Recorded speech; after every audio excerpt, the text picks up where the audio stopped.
Minsan ba nahihirapan kang sundin ang will ni Lord? Minsan, parang ang imposible ma-achieve, di ba?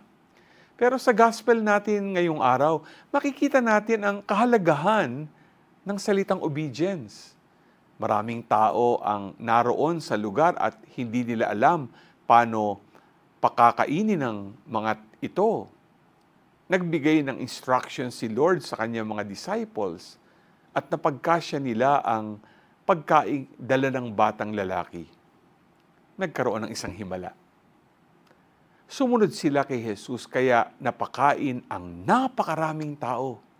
Kadalasan iniisip natin, mahirap ang mga pinapagawa ni Lord.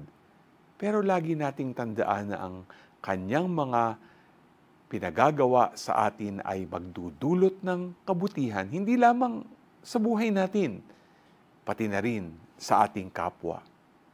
Ikaw, handa ka bang sundin si Lord?